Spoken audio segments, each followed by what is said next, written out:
What's up, guys? Welcome to Care Coach Lead. This is Andrew Frezza and Melissa Dixon, and today we're going to be talking about how to get your clients to love burpees. So this is the fourth video in this series. We've already done one for the row, for skiing, and for biking as well. And we're doing these series for these types of movements because they tend to be movements that people aren't excited to do, frankly, especially burpees. It's one of the most hated movements that people have in the gym.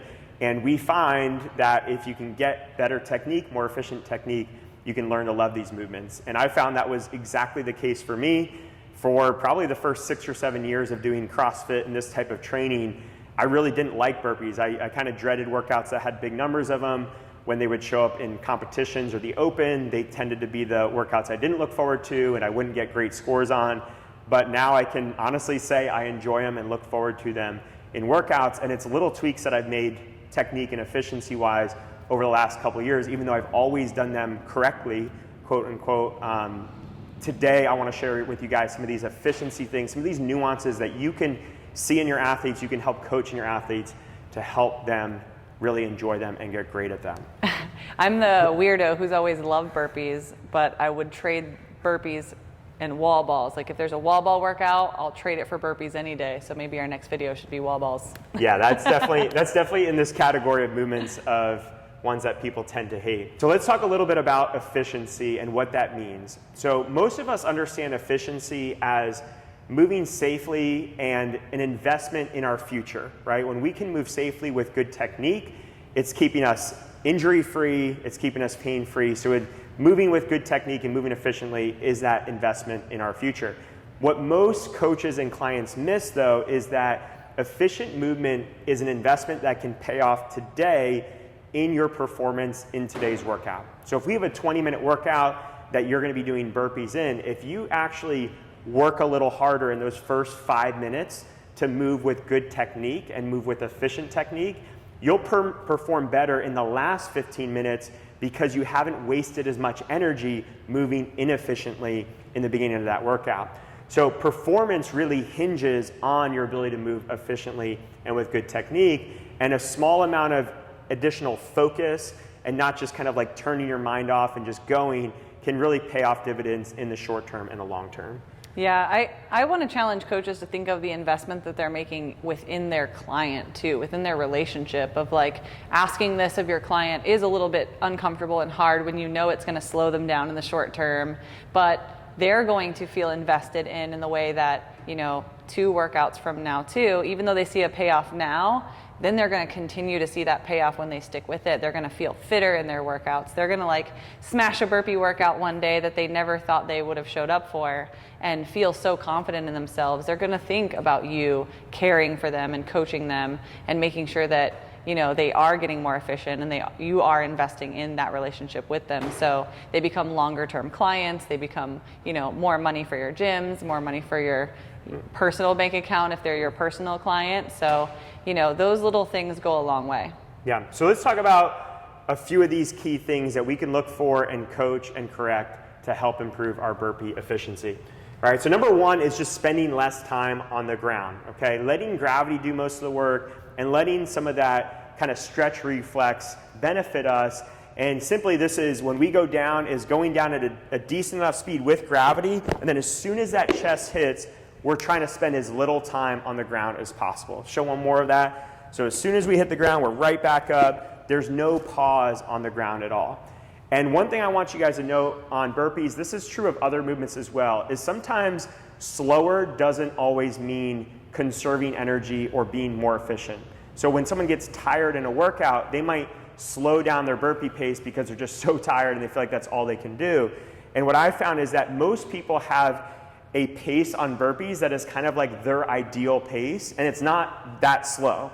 And when they stick to that ideal pace, they feel good, and when they slow it down, they end up going slower and wasting more energy. So they get kind of the worst of both versions by going slower. So what I would advise someone to do is still spend as little time as possible on the ground, still move efficiently, but if you need to rest, every 5 reps, stand tall and breathe. Take an actual break.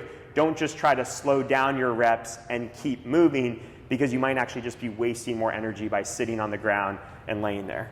Yeah, what I've seen most commonly too is like just being slow to get all the way to the floor and then slow to kind of peel themselves up off the floor, not realizing how much time under tension they're spending in that plank positioning, in those muscles to get up slowly, and all that pressure that they're exerting and all that time under tension is wasting valuable energy when they can just get up, get down, rest when they're standing and not wasting any energy, and then get up, get down, and then, or get down, get up, rather. But, you know. Is that a song? Get up, get down? Maybe. We should play that during burpee day. Yeah. But getting up and off the floor, you know, and like you said, using that stretch reflex, you don't have to spend that muscle work getting that done. Yeah. So the second one I want to talk about, and this is probably the biggest one, is that keeping this really solid plank position as you go down and up. And what I mean by that is it's basically like a knee push-up or a knee plank. Okay, so when Melissa hits, we're slowing it down. As she begins to push up, she's basically going to keep the plank through the knees. Okay, she's still going to be broken at the knees, but that is going to allow her to not have to push so much of her body weight up. And as she's doing that, she's keeping her core and hip engaged. Okay, so go down slow again, and then see that initial press up. So what we find is that a lot of people, to try to be more efficient, will kind of cobra on the way up or cobra on the way down, where they just push the upper body down and then they try to like slingshot the legs in. And what they don't realize is that flexion and extension of the spine, or if it's not really coming from the spine, but it's coming from the shoulders having to push way up, they're either really burning out the shoulders or really burning out some of those spinal erectors there. And if we can brace our core, this is really one of those things where we can feel like we're working harder in the short term, but that can sustain for a lot of reps, and you're going to feel really good doing that kind of like half knee push up with some engagement through the hips. Yeah, I think this comes into play too with that double squat type burpee, where they're wasting a lot of efficiency putting it in their legs, but they're also not bracing on the way down. So they tend to like squat. Yeah, and put then the hands down. Get out, and then squat, and they're not ever in a plank position. You know, they're kind of not even thinking about bending over with that plank and keeping those hips high from here to here, that brace. So, you know, keeping a brace into that plank just as important as keeping that plank. Yeah, you want that startup of your burpee to be a hinge as the hands are about to hit the ground, the feet kicked out, not squatting, placing them on the ground, kind of getting stuck in that crammed up space and then having to shoot the legs out. So the last thing I want to talk about here is actively pulling your feet to your hands. Okay, so as Mel's coming out of that kind of knee push-up, she's going to almost think about like doing a V-up where her butt shoots up just slightly, and she actively pulls that core in to her hands, okay? So her feet to her hands using the core, right? That feeling of that almost like a V-up, right? A subtle version of that, using those hip flexors, using those lower abs to pull the feet in, is going to allow you to land in a safer position, number one. So if you have any clients landing in their toes, this may actually get them to land on a full foot, which is going to be a lot safer for their knees. And because they're landing in a full foot, because they're landing closer to where their hands are, they might not feel like they have to like come out of a squat, but they're already kind of in a taller landing position, and then they just can kind of stand up a little bit. Yeah, I really like to relate it to that V-up position, or like closing a suitcase, because I see a lot of people who may not squat on the way down, but squat on the way up when they land, or they land on their toes and in that knees forward position there. And that really solves a lot for those clients. Yeah, so if you can really combine those last two pieces of just a little bit more core engagement and then actively pulling the feet to the hands, I find that even your more advanced athletes are probably missing those two pieces, and you can really get them a lot better at their burpees. So if you guys have any questions or comments on it, please leave it below, and we'll see you guys in the next video. Hey guys, it's Andrew again. Are you a coach out there that's in their first 3 years of coaching, or maybe brand new to coaching, and you're looking to up your game and make coaching a lasting career?